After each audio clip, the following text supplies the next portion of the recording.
Okay. Better approve. We'll, we'll, we'll prove the shit out of it.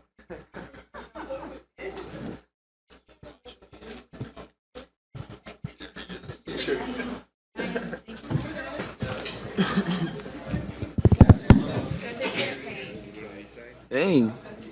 Sprinting out of here. Make a plane. That's what it is? Should be all right. Trae, for you guys to bounce back the way that you did, where they had that shooting quarter in that second quarter that they had, and you guys came back, fought the way that you did. What was the adjustment, I guess, that you guys made in that second half? Sorry. What was the what? I'm sorry. Good? I've lost it. What was the adjustment that you guys made in the second half to be able to kind of get back on that run? I mean, I think for us, we just communicated a little bit more. We had the right coverage and things like that early on, and we just weren't communicating the best that we could. And the second half, we just did that. We just picked up our energy and picked up the physicality, and then just really talked a little bit more, and that was all we needed.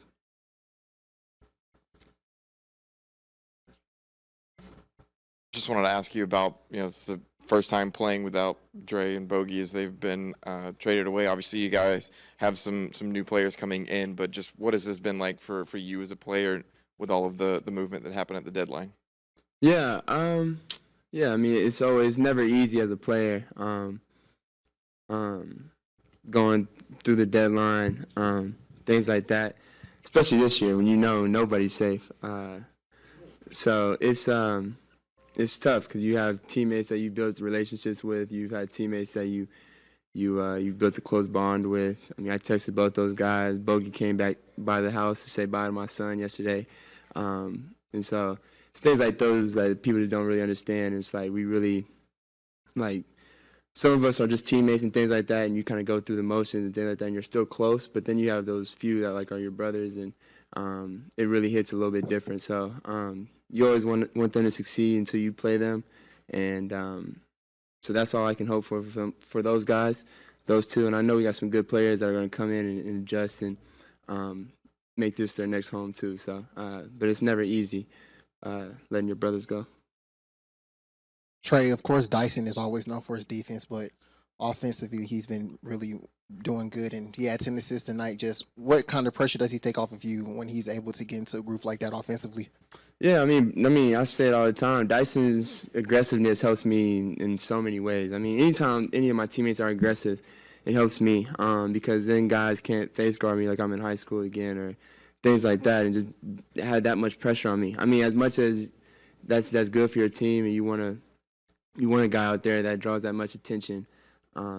It's still not, I mean, easy for me to get open and things like that, especially when those guys aren't aggressive. But now, I mean, they kind of played with me for a little bit. A few of these guys, especially Dyson, he knows, like, when he gets the ball to be aggressive, and then if they help, somebody else is going to be open. So that's the thing about Dyson. He's such a young player, but he's smart, and it's not very many players out here in this league like him. Trae, a double-double for Mo and just 4 blocks as well. What has it been like for you to see his growth and his maturation? Yeah, Mo played a hell of a game today. He was a big reason why we won, probably the biggest reason why we won today. I mean, some of those plays, those blocks, I mean, having a guy behind us that if we do get blown by helping or things like that or a bad closeout, you need somebody right there that can protect the rim or force a guard to take a tougher shot than maybe just a regular floater or a layup. So Mo did a hell of a job tonight just being a presence in the paint, making some big-time blocks and big-time momentum plays for us. So he was amazing tonight. You had that baseline steal on Gary Trent Jr. kind of late in the game. What did you see on that play, especially after that shot that you took before and you got back in time? Like, what did you see to be able to do that? Yeah, I mean, I've been playing against Gary since I was in middle school, so, I mean, I kind of know his bag a little bit. Gary is a hell of a player, but I missed a shot on the other end, and I had to force up a 3, and just they got out in transition, and I needed to make a play, so he kind of went at an angle, and I showed my hands, and then once he brought the ball in front of me, I just swiped down and got it, so it's part of it.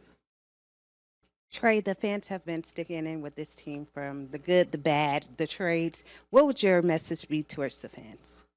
That's a great question. I don't know. I mean, the message towards the fans. I mean, for me, I mean, I'm gonna keep battling. So, I mean, if you really are a Hawk fan, I feel like you would keep battling with me and keep battling with this team. Because we ain't gonna give up. I promise you that.